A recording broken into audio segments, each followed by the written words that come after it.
What do you think he could have played in the superhero genre? I picked him to be the Punisher. Oh, that's a good pick. He's great at playing an anti-hero who kills people, but for a good cause.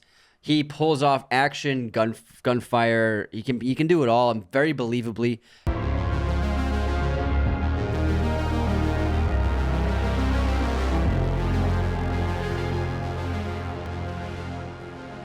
Hello, movie friends. Welcome back to the show. Anthony here. And James here, and we are going to be talking about the career of Bruce Willis, who recently stepped down from film and acting because he is currently suffering from aphasia. And aphasia is a language disorder caused by damage in a specific area of the brain that controls language expression and comprehension.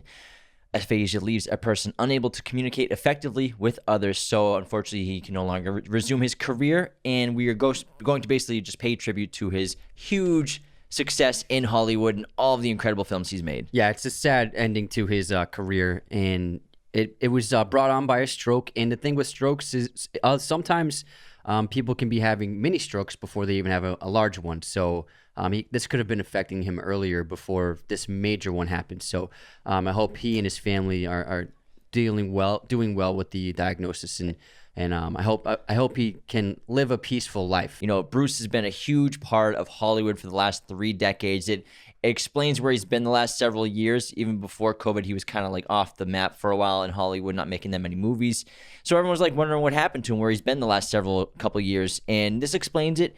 And like Anthony said, it's unfortunate. It's a sad end to a huge career. But, you know, he's made some of the best movies ever. And he's an icon. Yeah, he's an icon of the 80s, 90s, 2000s. Yeah. He's been killing it for almost 40 years. He's making movies. We grew up with him as like being one of the ideal movie stars, action heroes, just one of the coolest guys alive. Like when we were little kids, up until to this day, we've always loved Bruce Willis and all of his films, and he has an extremely impressive career. Even though the last several years he's been doing like straight VOD action movies, but if you take his filmography, it's really respectable. He has been in a ton of really excellent films, worked with some of the best directors ever, and I mean, this guy, he just did so much with his career.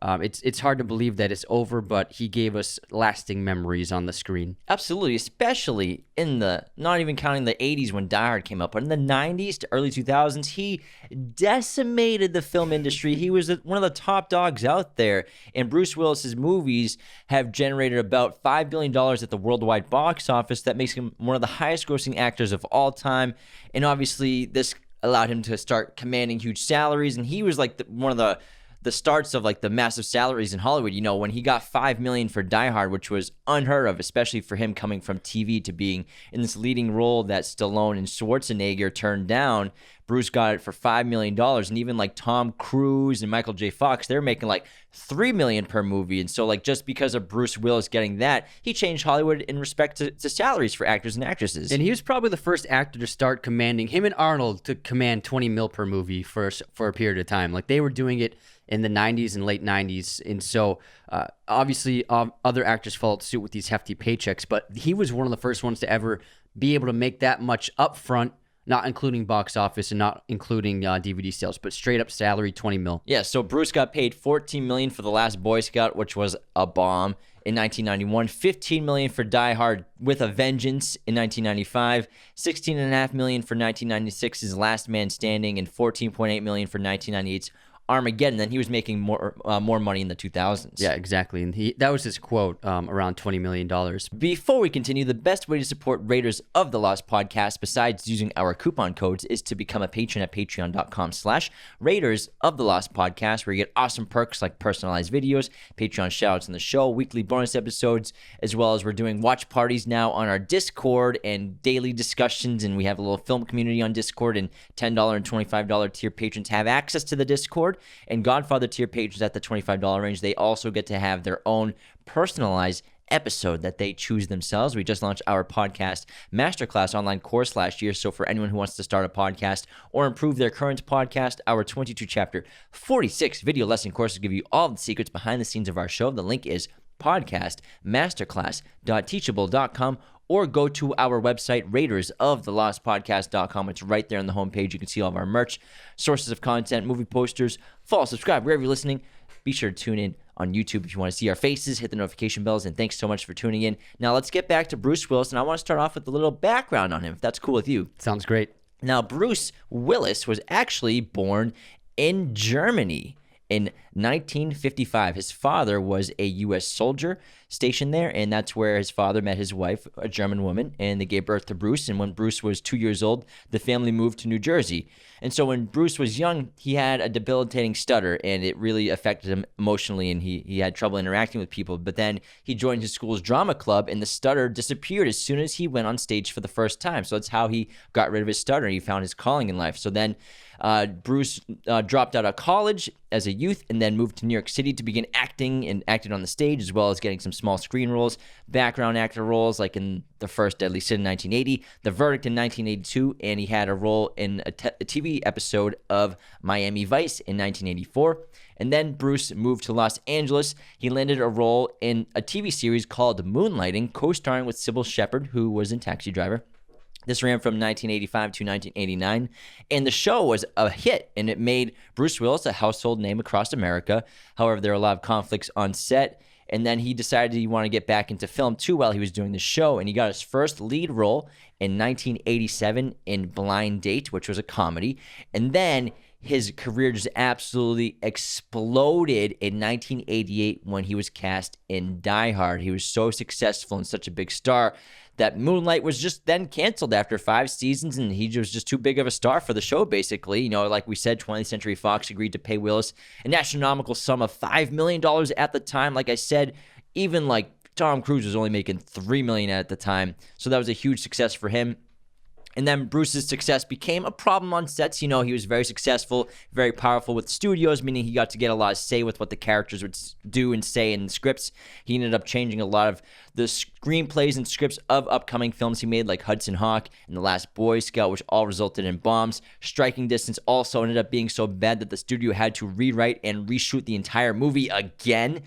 And then Bruce's reputation was starting to go a little downhill in the late 80s, in the early 90s, you know.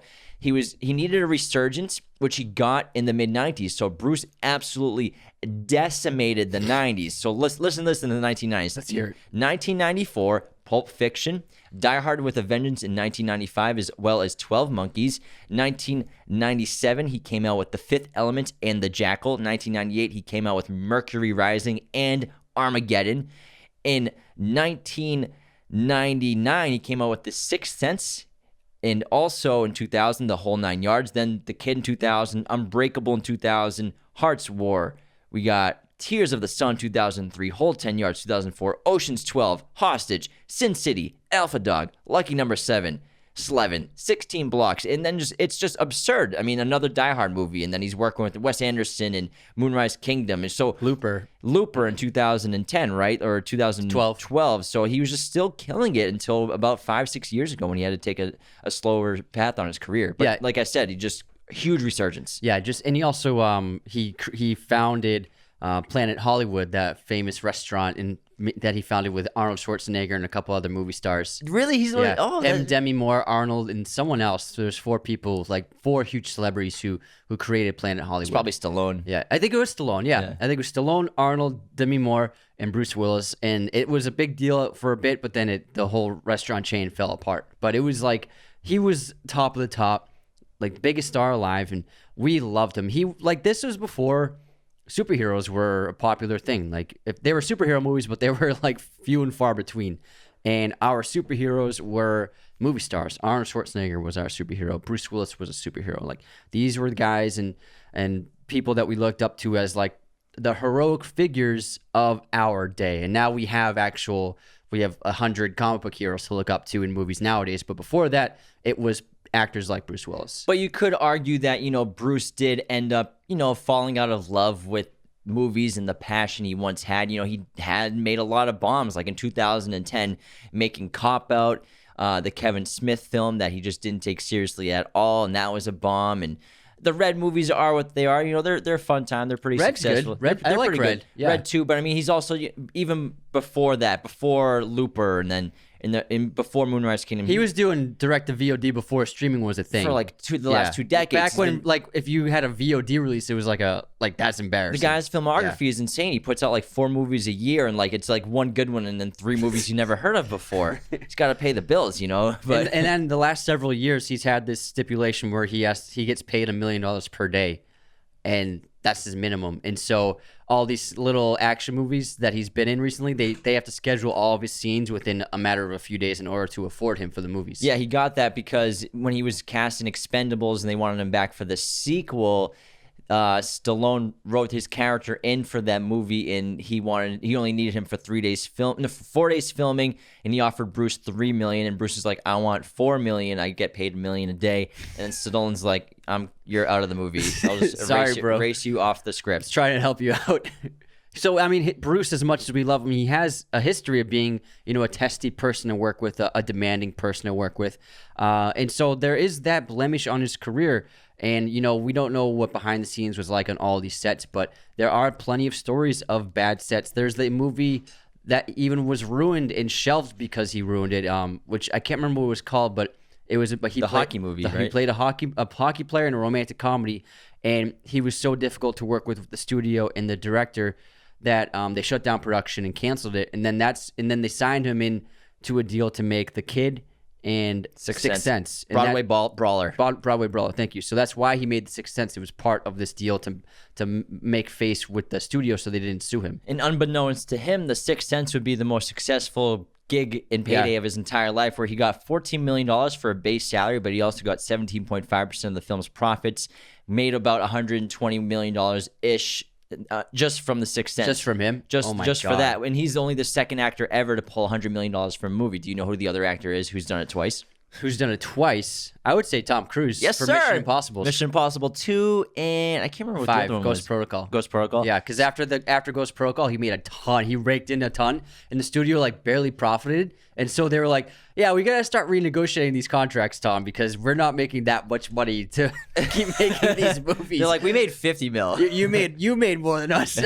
Our profit wasn't that high. So I think that's the only 2 actors in history to pull $100 million on a movie. That's crazy. I think maybe a couple Marvel actors might pull it off now. Maybe Downey pulled it off. I know he pulled 80 on Avengers. Maybe not 100. On I think Endgame he made 80. Yeah, you know what? They would have made a lot more if DVDs were still being sold. I mean, with all of the movies, with the Marvel movies Downey's been in, he's probably pulled 500 mil close to that. He's got to be around several hundred million. After all the gross he's been making and all just so much gross. Everything. But then he spent it all on Dr. Dolittle and lost it. $200 million failure. Did he invest that all himself? He not all himself, but he his production company co-produced it and he co-funded it with the studio that released it. Because him and his wife, their production company, made that. They put at least $100 million of their own money into that movie. And it ended up losing over $200 million. It bombed. But anyways, back to Bruce. I think for this episode we have a few fun things planned. So the first thing we want to do is our list of the top 10 Bruce Willis movies. So do you want to go first with your list of your top 10? Yeah, sure, man. All right, let's hear your top 10. This is a tough list to make because it's ranked from best to worst. Yeah, best to worst. He's got 15 movies easy that I could have put in here. Oh, yeah. Had to make some tough cuts, I think. Kill those darlings, man. I didn't specifically pick his best movies in the full 10 your movies, favorites. but my favorites. Yeah. So I want to hear how you feel about them. Number 1, Pulp Fiction. Nice. It's the best movie on this list. One of the best movies ever made. Mm-hmm. His character Butch is awesome. It's Tarantino. I think it still is always going to be Tarantino's best movie, probably.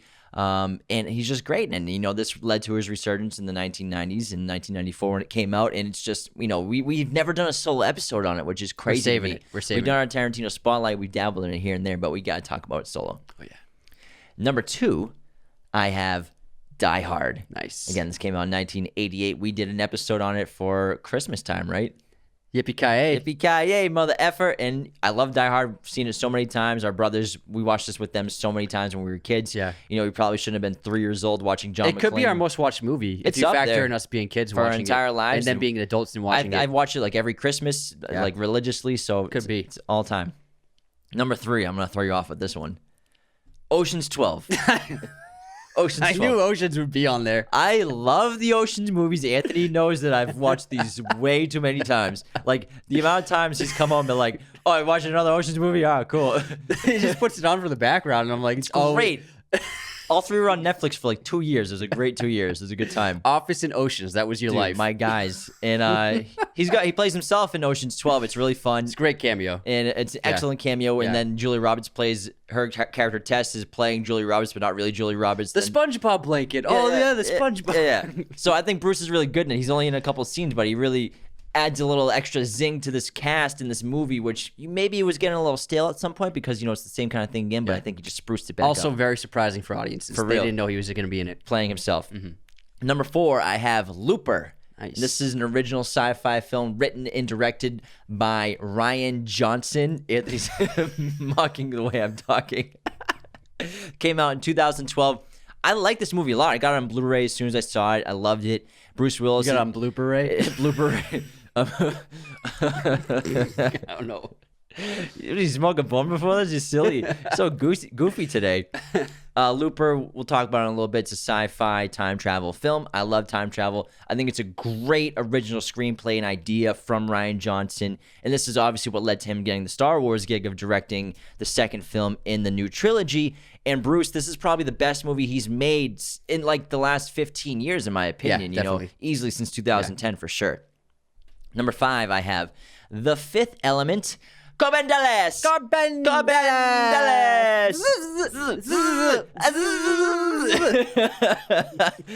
He plays Corbin Dallas in this another great original sci-fi film. When original sci-fi films hit, man, I love them so much. It's my favorite genre probably. And this one is just so far out, such a unique original idea and take. And Bruce he knocks it out of the park, as Anthony would say. He does a great job as Corbin Dallas on this mission. And it's an iconic movie. We got to cover it someday because I think everyone really likes it. I don't know anyone who doesn't like The Fifth Element. Number 6, we got Unbreakable here. Nice. From M. Night Shyamalan. Nice. And he plays a superhero in this movie. And I like the grounded take on, like, what would a real, like, superhuman be like? Because the world's a spectrum. That's the entire, like, one of the main themes of the film.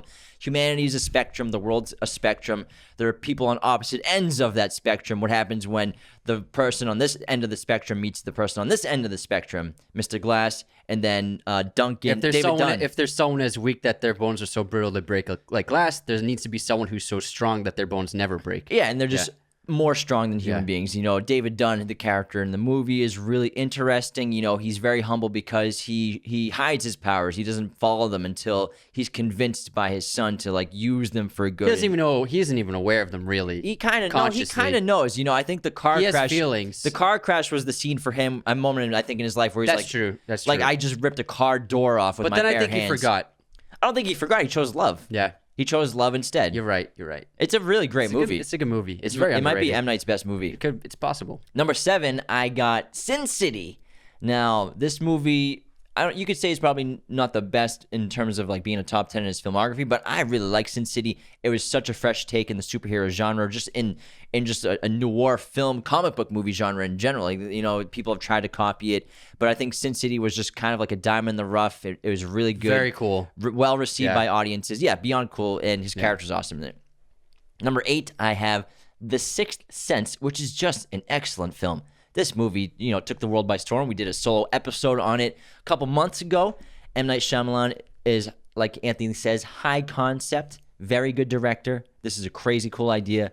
Everyone was talking about this. Word of mouth was crazy. Everyone rented it at Blockbuster. Almost $700 million. Which is insane. Yeah. So for rated R. And he's the lead, and he pulls it off, man. It's all because of him, as well as the great idea. And Haley Joel Osment, of course. Yeah, trailer. Yeah, the trailer was great too. Sick. And Toni Collette. Anyways, number 9, I have Moonrise Kingdom. There's no way I'm not putting Wes Anderson's film that he's in on here. Man. He plays the sheriff of that small island town when the kids are on the run. He suits to the humor well. Yeah, he actually played it off well. Yeah. Bruce can do pretty much everything in his career. He's dabbled in. He was in comedy a lot in his early career. Like as we said, the first movie he ever led was a comedy called Blind Date. And Moonlight was a comedy. He does a good job with the sarcastic humor, but this was different. This was like a new kind of dry humor he'd never really done before because it's Wes Anderson. And I think he just did a great job in the role. 100%. Number 10, Die Hard with a Vengeance. Simon says that this is going to make the top 10 list. This is a great action thriller. It's awesome. I love like treasure hunt movies, and this is a bombing treasure hunt, and we're all over New York City trying to find the bombs, and he's paired up with Samuel L. Jackson the whole time. They're reunited after Pulp Fiction, even though they don't have any scenes together in Pulp Fiction. They don't. But still, they were on tour and pressed together. Yeah, exactly. Doing everything. Yeah. They're still buds. And They're all staying at the same place, probably. it's a very underrated movie. It's a great action movie. It's better than Die Hard 2, obviously, and all the other Die Hards, but it's up there pretty close to Die Hard 1. And that's my top 10 favorite Bruce Willis movies. Great top 10 list. Thanks, man. So ours are pretty similar, but pretty different. I'm sure you did not put Ocean's 12 in it. Unfortunately, I did not. Oh, you should have said maybe. Build the suspense. No, yeah, I can't lie. Yeah, you're a bad liar. All right, so my top 10 Bruce movies are number 1, Pulp Fiction. Obviously, it's his best movie. Number 2, Die Hard. I think it's his best. It's the best Bruce Willis movie because Pulp Fiction's more than just a Bruce Willis movie. Number 3, I have The Sixth Sense. I think it's a flat out an amazing film. We watched it recently, and I was like, you know what? This movie is awesome. I forgot how good it was. Amazing script, and Bruce Willis's best performance probably. A very strong film. Great horror film. Iconic. I think you have to put it in the top 5. I have it number 3. And I think it really is sensational. It's probably the second best script in his entire filmography. Yeah, after Pulp Fiction. Yeah. Next up might surprise you. Ocean's 12. It's not gonna happen. Just keep dreaming, man. I have Die Hard with a Vengeance. Die Hard 3. Wow, number 4. Number 4. I love this movie. I think it's a perfect action movie. It's actually, it wasn't originally a Die Hard script. It wasn't a John Mcclane script. It was a script that the studio had bought, but they didn't know what to do with it. It was called Simon Says, hence the name of Jeremy Irons' character, Simon. And so, not unsure of what to do with Die Hard 3, they were like, we have this great script. What if we just name this character John Mcclane instead of whatever his name was? And so they made it a Die Hard movie, and it works so well. Bruce and Sam together is just so dynamic. Jeremy Irons is a great villain, very underrated. I think the screenplay is awesome, and it's so surprising. It's full of some twists, and it's a lot of fun. It's funny, and the action is terrific. That giant car chase, the vault with all the gold, and it's a flat out just a perfect action film. I think it's really underrated, and I think it's nearly as good as Die Hard, the first film. It's almost there. Great way to put it all. Yeah, I forgot about the diamond. The gold thing. Yeah, the gold it's bars. Sick. Yeah, it's got everything you need. It's awesome, man. You're gonna watch it again. I've seen it. I saw it like a few years ago for like the watch it the fifth time. Watch it sometime soon. It's great. Yeah. Next up, I still love Ocean's 12 though.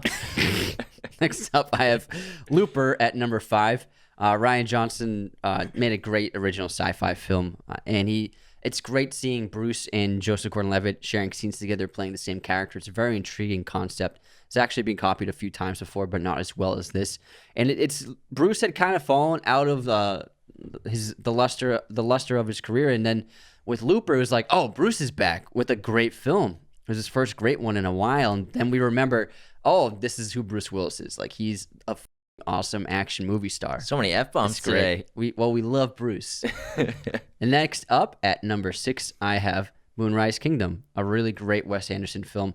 He's perfectly suited to the cast and the tone of humor. Eclectic set of actors, really dynamic filmmaking and creatively, production, cinematography, all around amazing cast. Him and Francis sharing scenes together is just worth the price of admission right there.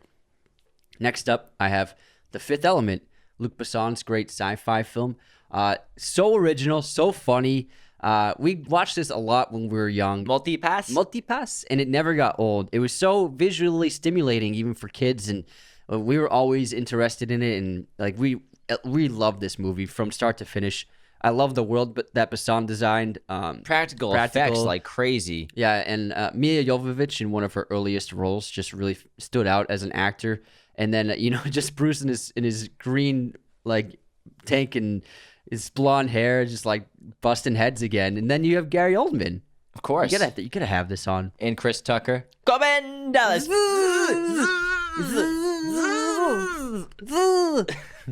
Next up, I have 12 Monkeys. I almost put it on my list. Yeah, you got to put it on. I think Terry Gilliam is a great British director, and this is one of his best movies. He also co-starred with Brad Pitt. Brad got nominated for an Oscar, but Bruce you could see him get nominated for this for sure. He does a great job in the lead role. Goes a little mad in the role. Great action, great dark humor. Especially Brad when he ends up becoming like the villain of the movie. It's really silly. But all around a great sci-fi, dark comedy, just bananas, Terry Gilliam doing his thing. And then at number 9, I have Sin City, which at the time was so original, so cool, so unique. Never seen anything like it before. And then Bruce's character was awesome. I think he might be my favorite. Him and Mickey Rourke were great in the film. And what Robert Rodriguez and Frank Miller did was just really sensational and groundbreaking at the time. You got to throw it in there. And then my number 10 is... Oh, no, it's not Ocean. Unbreakable, the other Shyamalan collaboration. It's a great superhero film. Before we were inundated with oversaturation of superheroes. Original hero you never heard of before. It's just an original creation. I really love the concept, and I like the minimalist approach to the character. It's a character piece more than it is a superhero film, you know? It's taken from a very emotional and character-driven approach, which I think works better than most superhero movies. I think it's extremely underrated. Nice list, So man. that's my top 10. I like it. Yeah. All right, what do you want to do next? What are your top 3 Bruce Willis characters? This is pretty easy. Number 1, John McClane. Yippee-ki-yay. Easy pick. Yeah. Cowboy. I was more of a Roy Rogers fan myself. Another American cowboy. Watch too many cowboy movies. Think you're Too many westerns. John Wayne. John McClane's iconic. It's really what made everyone fall in love with Bruce Willis. That East Coast, like, blue collar, shit talking, tough guy, Smooth, smoking cigarettes, wearing. He ripped white so many beaters. butts in that movie. Everyone's ripping butts in that movie. So much. You know, it's the reason why he's so famous, and it's the reason why he's a movie star. Is John McClane creating that character? You know, that is it. Number 2, I have Butch from Pulp Fiction. Love this character too. We've all seen Pulp Fiction, so I don't mind spoiling it for you. But you know, he has a great character arc where, you know, he's not introduced for a little bit into the movie. And then, I mean, he takes out a main character on his own, which is pretty crazy. He gets into the wildest situation with Marcellus. It's an awesome role, an incredible character, and was his resurgence. They keep underestimating you. My father's watch on the kangaroo. Next up, I have David Dunn, who is the main character in Unbreakable, and also he's in Split. And so he's that universe. But I just love the concept of a superhero, but a grounded superhero, what it would kind of look like in the real world on the spectrum of humanity, on the spectrum of strength, durability, speed, longevity, all of those attributes that go to math skills. Laundry folding. There's a spectrum. Yeah, there's a spectrum for laundry folding. I suck at it. All right, here are my top 3. So John McClane, you have to put at number 1. It's the iconic character of his career. And then I also put Butch at number 2. It's a movie filled with some of the most memorable characters of all time, every one of them. And Butch is still a standout. I think he's still one of the best characters in that movie. He might be the most likable, like after extremely Jules. Likable. Actually, I think Vincent might be the most likable. Actually, I don't know. Butch is pretty likable. I mean, he actually does something righteous in his story. True. Which no one else does. And so my number 3 pick is actually Jules lets them go. That's righteous. Yeah, that's true. I was about to say, come on, man. It's his whole righteous speech. Ezekiel, the theme. And then my number 3 character is Joe in Looper. I think it's a fascinating character study of a man who, you know, he has to go up against his younger self, and his younger self is immature, arrogant, testy, like an idiot, overzealous, and doesn't really know what he's doing. And he's like, I know how dumb I was, and I have to deal with you. Like, you should be listening to me. I'm the older version of you. Listen to me. I know what I'm talking about. Still the younger version. Go to China. Still the younger version, so arrogant he won't even listen to himself after 30 years later of living life. But I think it's a great character piece of both versions of Joe. I think it's just Rian Johnson made such a great original sci-fi film. But it's ironic. You could say that younger Joe grows more than older Joe emotionally because he ends up sacrificing himself, which means that older Joe doesn't exist at the end of the film. You know what I mean? So he does something very righteous there. Yeah, as well. It's a great movie. The sacrifice. Good job. All right. Next up, what is your favorite Bruce Willis moment ever? This is tough to choose. I mean, there's so many great moments, even in his movies that I didn't even put in the top 10, like Armageddon, saving the entire planet. That's iconic. Yeah, sacrificing himself. That's legendary. He sacrificed himself in multiple films. Sixth Sense, when you know the twist at the end of it, that's a crazy big moment. Die Hard, so many great moments. But I felt like I had to go to Pulp Fiction, and it was really between two. So I ended up going with Butch saving Marcellus Wallace in the basement. You didn't go with Hans. Cringe. Great. I thought that would be obvious for you. No, Butch saving Marcellus Wallace. It's a great character moment. Yeah. I said the same thing. No way. Yeah, I have him saving Marcellus Wallace with the samurai sword. Fucking annoying twin thing. It's an amazing scene. It really is. Because he doesn't have to save Marcellus. He escapes, and he's like, I can get out scot-free. And he was going to kill Butch, so it was like, why should and he save him? Marcellus is trying to kill him. Like, he's running from Marcellus. And there's no guarantee that Marcellus will let him off the hook or forget about the vendetta. But still, he decides, you know what, I'm going to go down there and save this guy. Like, even though he's my enemy, I can't let a person suffer like this. Like, he's going to go through hell. And then I love, he's walking through the store trying to select which weapon to do. He picks out, like, baseball bat and then something else. And then he pulls out the samurai sword, and you're like, oh, man, let's go. It's a little saw, right? A little chainsaw? Something like that. I don't know. I can't remember. It's baseball bat, little chainsaw, and then the sword. There's three items. Is there a hatchet? No. That's another movie. No. And I think that's Breaking Bad they did. But what's cool is Tarantino's such a great director at that point because he shoots it differently, where the first two items he picks up, it's just the static shot wide. And then when he looks up at the samurai sword, first we see a close-up of Butch looking up like, oh, there's something different there. And then he picks up the sword. So Tarantino is visually telling us this is special. You don't even see it until he unsheaths it. Exactly. You're like, oh, and then he reveals it. You're like, oh, then man. the saxophone going down the stairs. It's an the iconic song. scene, but it's just such a great moment for the character who's on the run from this guy. Doesn't have to save him. Does the right thing, though. Kills everybody there except Kills the gimp. Well, he just knocks the gimp out. Knocks the gimp out. Gives him that hook. He's got the crazy eyes. He does the stab from behind. It's like, it's like a kung fu movie. Yeah, you want it, don't you, Zed? Yeah. And then he's like, go ahead, go ahead. There you go. Yeah. Where'd you get that motorcycle? It's not a motorcycle, baby. It's a chopper. Where'd you get the chopper? Zed. Who's Zed? Zed's dead, baby. Zed's dead. Might be one of the best scenes in the whole movie. It's amazing. Man, we gotta talk about Pulp Fiction soon. We gotta save it. We're saving it. Saving that bacon. We can't talk about Pulp Fiction too early. True. We've already talked about several Tarantino movies, and we did a Tarantino episode, so we gotta save it. We will run out someday. We can't run out of Tarantino. Okay. We got this. That's so funny. We picked the same moment. I think it's amazing. It's like we all the time we'll go to a restaurant, we'll order the same thing, and like the waitress will be like, "Oh, what do you want? Bacon cheeseburger, avocado, or sweet potato fries?" And me, I'll have the same. Well, you're 32. Would you like it cooked differently? No, medium rare. All right, what you got next for Brain Busters?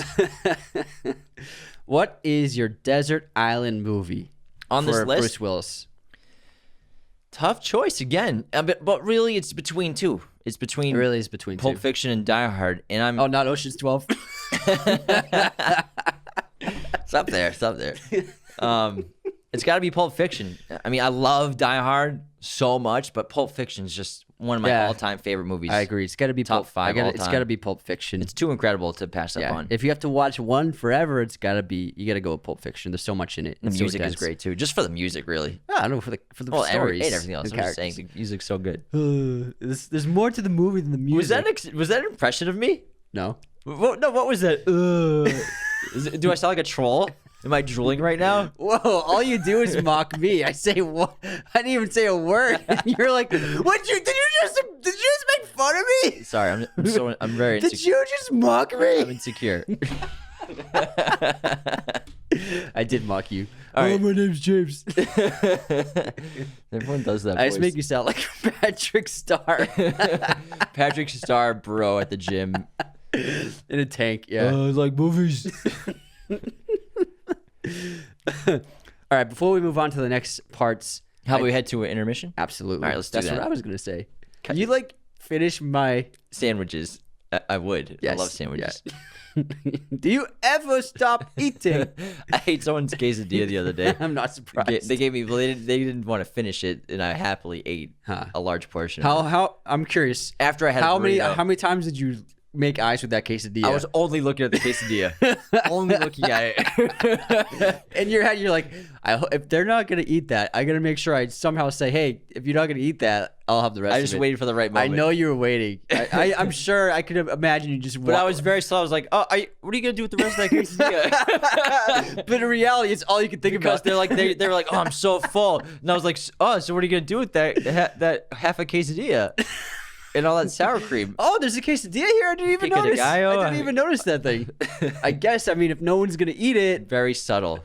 Raiders of the Lost podcast is brought to you by our good friends at manscaped.com, the leaders in men's grooming. Use our coupon code Raiders of the Lost at checkout to get 20% off your entire order, as well as free shipping worldwide. Not only do they have the amazing Lawnmower 4.0 groomer, which we've been talking about for about a year and a half now, so if you don't have one yet, I don't know what you're doing with your life. But they also just launched their Ultra Premium Collection, which is going to make shower time the best part of your day. This wet goods bundle includes deodorants. Yes, actual armpit deodorant from Manscaped. Body wash. 2-in-1 shampoo and conditioner. You know, guys love 2-in-1 stuff. 2-in-1 mouthwash, 2-in-1 shampoo conditioner, 2-in-1 What lotion. about a conditioner mouthwash? Hydrating body spray, and also a free set of Manscaped lip balm. So head to manscaped.com. I'm sorry, you're going to add something? Use our coupon I'm code. just picturing mouthwash and body wash. There is 2-in-1 mouthwash out there. You guys buy it. Use our coupon code Raiders of the Lost at checkout for manscaped.com to get 20% off and free shipping on your order worldwide. For all you fans of movies, there's no better way to express your love than by decking your place out with a bunch of movie posters or to buy one for a friend or family member. The best place to do that, of course, is at movieposters.com. Use our special promo code Raiders10 to get 10% off your order today. Movieposters.com has a gigantic selection of pretty much every film and TV show imaginable in their arsenal, as well as all sorts of sizes, framing, backlighting, whatever your poster needs are, they got you covered. Whatever you want, from a Bruce Willis movie poster to a Marvel movie poster to a classic film movie poster to a TV show movie poster, movieposters.com has it. Now, again, head on over to movieposters.com and use our very special promo code, you know it, Raiders10, to get 10% off your order today. All right, now let's head on into our intermission. I'll begin with the movie quote competition. You ready? I'm ready. You are on this council, but we do not grant you the rank of master. Revenge of the Sith. Yes, so. Yes, sir. Mace Windu. All right, here's mine. It's not fair. The things I'm going to do for my country. So this is a character who's about to have sex. Yeah. What is it? The things I'm about to do for my country. What is this? Is it an army? No, it's not an army movie. Man. I'm blanking on it. Triple X. Oh, Triple X? Yeah. What a great film. Did you call Triple X a great film? Just kidding. We have that on record now. Didn't you hear the sarcasm? It sounded pretty real to me. Why wasn't it on your top 10 Bruce Willis list? He's not in it. If he was in it, then it 100% would be in. All right. Guess this movie release year. Snakes on a Plane. 2006. I did the same one. No way. Yeah. God damn it. Sometimes I hate being a twin. We did that we did a week and a half ago. The same movie release and the same Bruce Willis moment. Both got bacon cheeseburgers with avocado and sweet potato fries. So good. Medium rare. Ridiculous. Sorry, guys. So 2006, Snakes on a Plane. That's the correct answer. I've had it with these mother effing snakes on this mother effing plane. All right. Movie pop quiz time. How many movies are Bruce Willis and Samuel L. Jackson in together? Yeah, clear the throat. I'm going to guess. Can you name them? Feature films? Feature films. 2. Yeah. Is that right? No. Damn. How many is it? Pulp Fiction. Uh-huh. Unbreakable. Oh, Unbreakable. I'm a fucking idiot. Die Hard 3. And then Loaded Weapon 1. Loaded Weapon 1. So it's the comedy? it's the one From that the 80s? stars Samuel L. Jackson Uh-huh. and then Emilio Estevez, and then Bruce Willis has a John McClane cameo in it. Oh, no way. Like a building explodes. Oh, he's in his tank top. Yeah, and he's waving at the yeah, it's helicopter. like Yeah, he's like, I know "What are you're you talking about. doing?" Yeah, I know what you're talking about. Yeah. Man, good. Got him. Good So the quiz. answer is 4. 4. All right. Here's my quiz question. What non-Star Wars movie did Sam Jackson and Hayden Christensen star in together? Easy. Jumper. Easy. So arrogant. The classic Jumper. I didn't say that. Okay, here's the bonus. Who directed Jumper? How the fuck am I supposed to know? I thought it was easy. Just know the movie. Doug Liman. He's had a Uh, couple duds. yeah, makes sense. All right, who we got for hater, unsubscribes? What we got this week, pal? Anything worth bringing up? Did you forget to do it? Yeah, I got a funny hater. He's making fun of haters. So I posted the Last Samurai clip talking about Ken Watanabe. Watanabe. Watanabe. But in the clip you're saying Watanabe. And then Life of Pi 2 wrote, your pronunciation at times is a real problem. Unsubscribe. But then a couple people were like, relax, man. It's going to be okay. And then I was like, oh, he's just trying to be hater of the week. Don't worry about it. He's fine. He's just joking. That's it for haters. We otherwise had a pretty hate-free week. Nice. Those are the best. Yeah. But we have a great Godfather shout-out today. We have Tiffany. Tiffany! Thank you for becoming a You Godfather. became a godfather to your patron. We made you an offer you couldn't refuse. Thank you so much. Great fan of the show. We love your support so much. And Tiffany chose the great Italian film 8.5 Oh, nice. for her bonus review, which we're going to do in a couple of weeks. Federico. Yep, Fellini's masterpiece. And we actually have a huge slot of Godfather patrons. Like we have 10 to make, so we have 10 episodes to do, and we're doing one a week. So we're trying to catch up, but like our fans are so amazing. Becoming Godfather tier patrons, it's just been so awesome, and we're so grateful to have patrons like Tiffany supporting the show. Literally keeping the lights on for the show. We Literally. appreciate you. Thank you so much, Tiffany. You're the best. We have a great 5-star review from Hanson JP. Been listening to these guys for a few months. They are super down to earth, but nerd out about movies like myself. The content, film theories, and entertainment these guys provide is way more than my film professor in college. Not like that's difficult to do. But nonetheless, can't get enough of this podcast. Sorry, I'm not a Patreon member, but I hope this review works. Keep up the great work, fellas. Hey, Hanson. That's Thank all you we so need. much, pal. Reviews, just tuning in is enough for us. We appreciate you so much. All right, on this day in film history, today is April 11th. In 1953, Singin' in the Rain came out. In 1997, Anaconda came out. In 2001, Joe Dirt came out. Does your facial hair growing in all white trashy like that? In 2003, Anger Management came out. And in 2012, The Avengers came out, which I think didn't it just used to be called Avengers? It was just called Avengers. Marvel's. It was just called Marvel's The Avengers. Yeah, now when it's when The it came out. Avengers. Yeah, I think it's because there's 4 of them. Yeah, they So changed they it. need to They changed it. separate. But yeah, they came out in 2012. In terms of birthdays, no one I've ever heard of. It's hard to pick a favorite movie in that list. I mean, you might have to go with Anaconda, honestly. On that list, I mean, Anaconda is a classic. Yeah, just watching Owen Wilson getting eaten by an anaconda. Anger Management is a very funny movie. It is funny. Yeah, it is funny. But I mean, Avengers was like so incredible. When that first came out, that was mind blowing to see that. Oh, I'm sorry. Singing in the Rain was 1952. Everybody got that wrong. My bad. I thought it sounded wrong in my head. That's why I double checked it just now. Thank you for double checking. Yeah, but yeah, I would pick Avengers for that though, for a favorite movie on the list. Yeah, probably Avengers. I mean, dude, remember when that came out? That we never even imagined that ever happening. That many superheroes pretty in lit. one movie. Yeah. But now we're so like spoiled and used to it. It's the norm that like now it's like, oh, if there aren't 12 heroes in a movie, I'm not watching it. wait, you mean they're the only one in the movie? Like just Spider-Man? Just What? one? Ugh, gross. My streaming recommendation is the film Hannah. Just came out on Netflix for April. This stars Saoirse Ronan as she's 12 years old in this movie, and then Eric Bana. She's 7. She's not 7.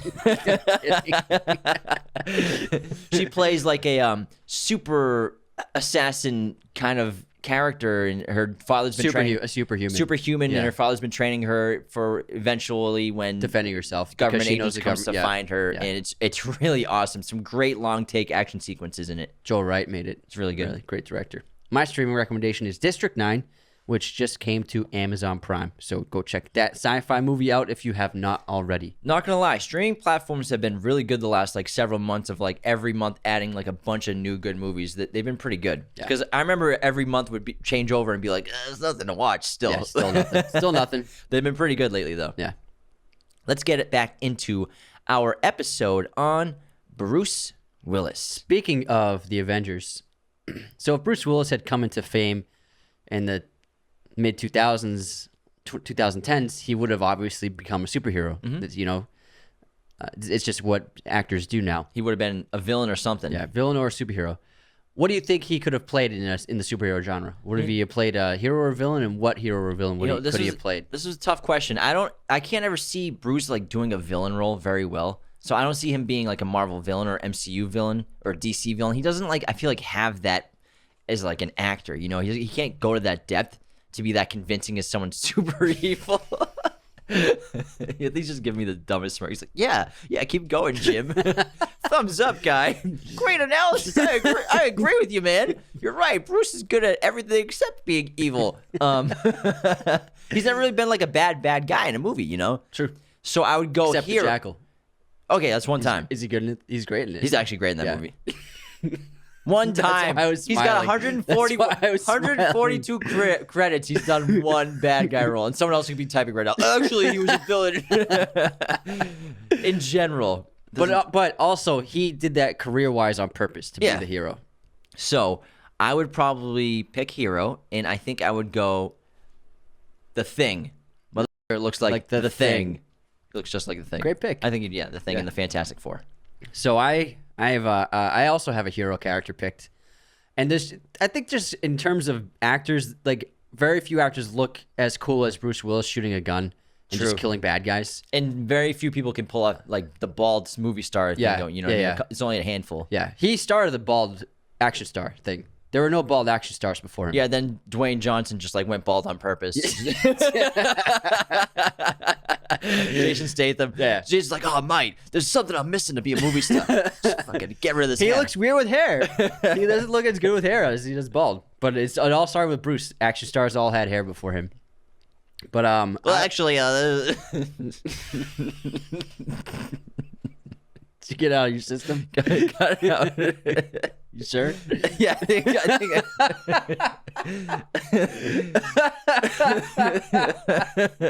well, actually, there were 3 bald movie stars in 1987.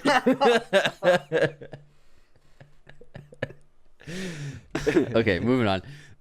I picked him to be the Punisher. Oh, that's a good pick. He's great at playing an anti-hero who kills people, but for a good cause. He pulls off action, gunfire. He can do it all, and very believably. And like he's just made for like being an action star, killing bad guys with guns. Because his persona, that's a really great pick. Actually, I like that better than mine. And I do too. You're right. Yours sucks. Mine didn't suck. He looks just like Michael Chiklis, and he's the thing. Yeah, but he's not Michael Chiklis. Savagery. But you're right. That's a good role because like when it comes to superheroes, like you couldn't picture like Bruce Willis in like a one piece, no way. Like a tight suit or something, or like it just wouldn't suit him. Just give him like a bulletproof vest. You know why? Because he doesn't need it. Yeah. He doesn't need superpowers. He's enough as he is. It would just look odd. He's just enough as Bruce Willis because you believe Bruce Willis could do this because he's just awesome. Bruce Willis like flying would seem odd, and like saying like superhero one-liners would just not work. In my brain for everything he built. But as the Punisher is someone who is just killing every bad guy he sees with no mercy. Oh yeah, he could do that. Cool, really good pick. Thanks, man. Wow, I'm floored. That's not a big effect on you, man. I don't know if I can continue. Well, actually, all right. If Bruce Willis, if you had to pick Bruce Willis winning an Oscar for any of his movies as an actor, what performance would you give him an Oscar for? Oh, that's a really good question. So which one would you give him an Oscar for? Let me just cruise through his filmography real quick. I'll say mine first. Yeah, do yours. I would give him an Oscar for The Sixth Sense. I think he did an excellent job. He plays a very stoic character in a very minimalist role, so it gets doesn't get as much attention as obviously Haley Joel Osment does or other lead actors, but I think he did a really amazing job in that movie. It's a very understated performance, very nuanced, and he just pulled it off so well. And so I'd say in his entire filmography, go with The Sixth Sense. He's really great in that movie, actually. I'm probably going to go with Ocean's 12.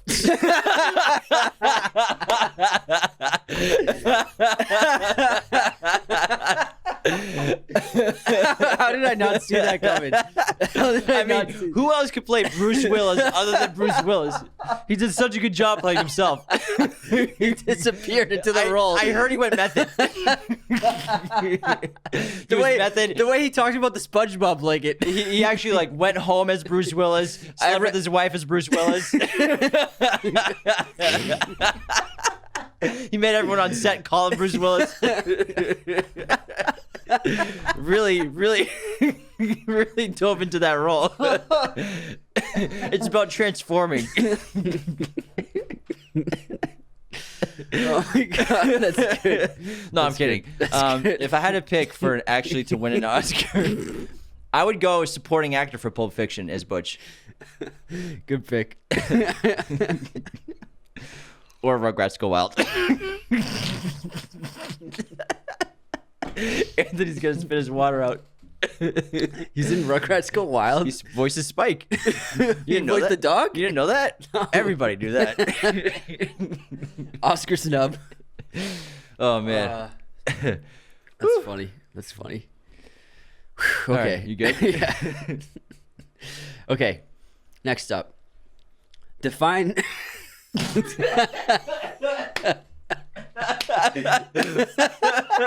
just spit my water out. All right, giggles tonight. Compose yourself. All right, Van Damme. Van Damme. Okay, define Bruce Willis with 3 words. Cool. Cigarettes. Asshole. In the most flattering way possible. Yeah. That's good. It sounds like you just described John McClane. Dude, Bruce Willis plays Bruce Willis a lot. Yeah. All right, I picked confident, tough, and charming. You gotta throw the charisma in there. He's a charming guy. He's very charismatic. He is. Okay. If Bruce Willis was not an actor, he never made it as an actor, what job would you picture him in? Zamboni driver.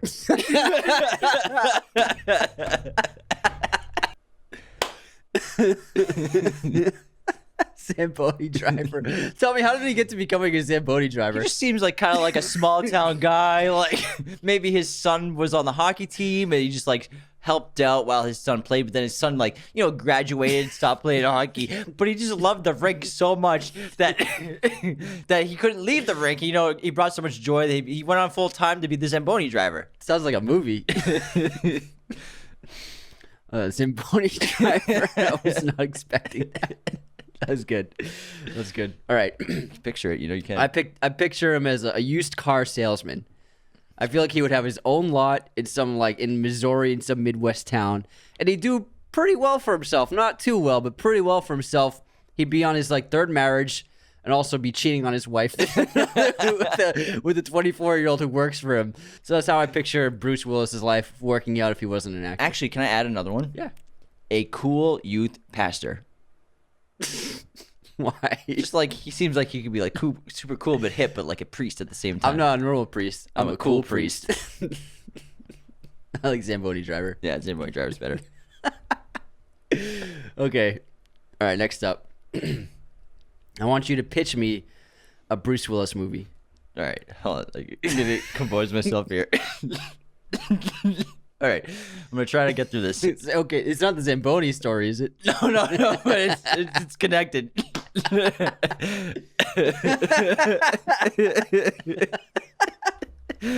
Whew, all right, Bruce Willis stars as Mark Schlemansky, a local high school hockey coach who also moonlights as an assassin. Whenever the team travels, someone dies.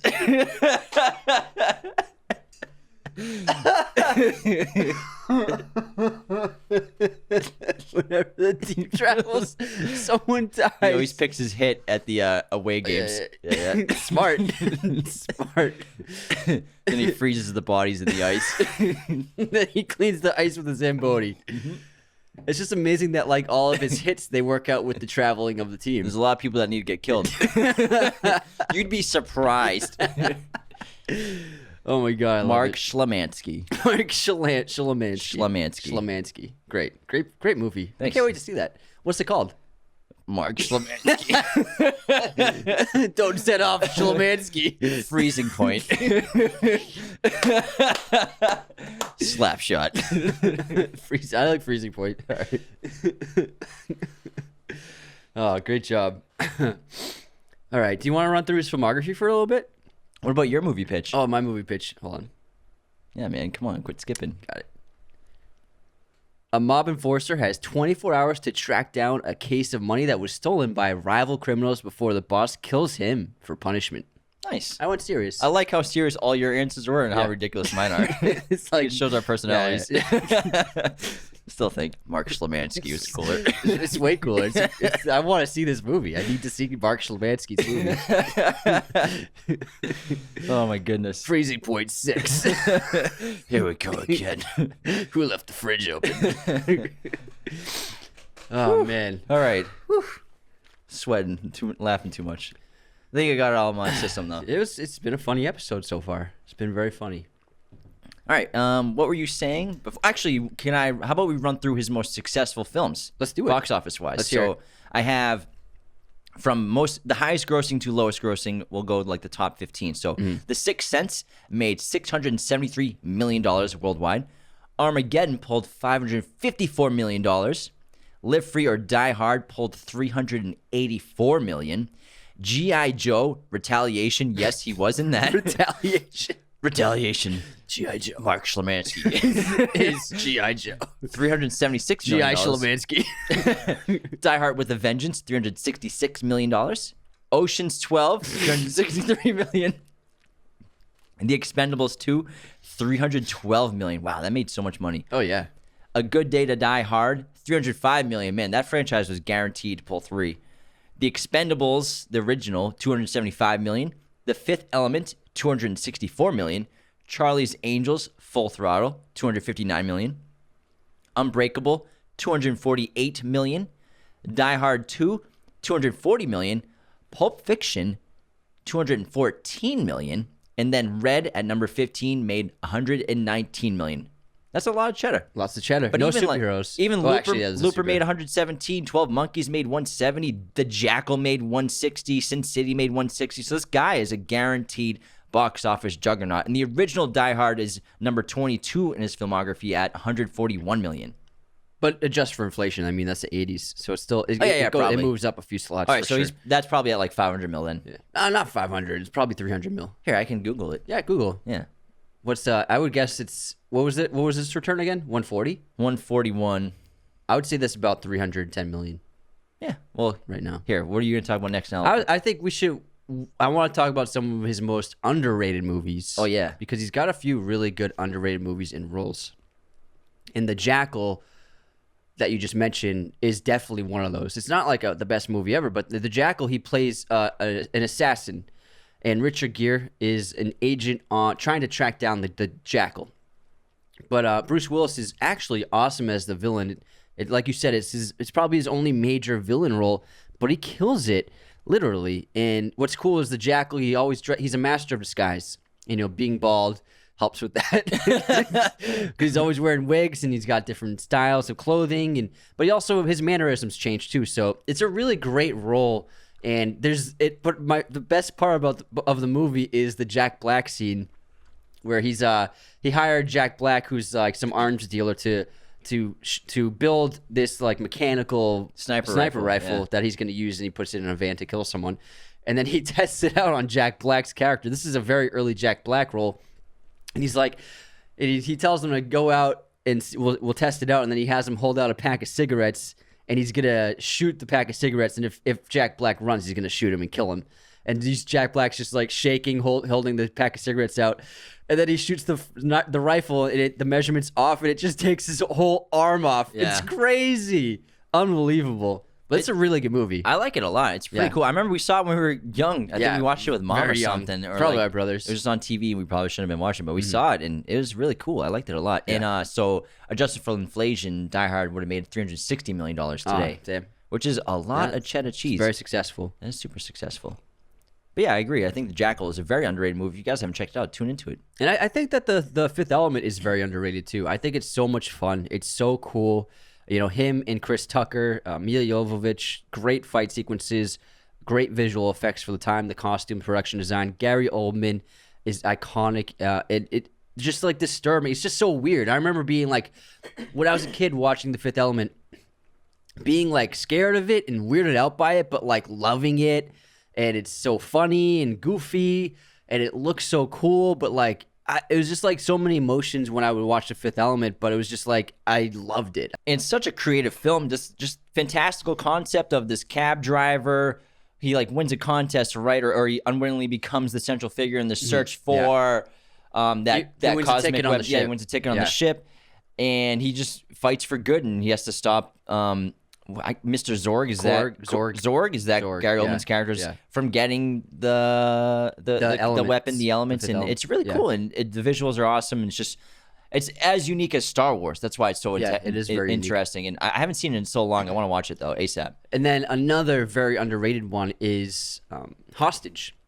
So this is a hostage situation movie. There's actually like a trend of hostage movies, and Sam L's in a good one too. Sam L's in a good one with Kevin Spacey. I can't remember what it's called, but in this one.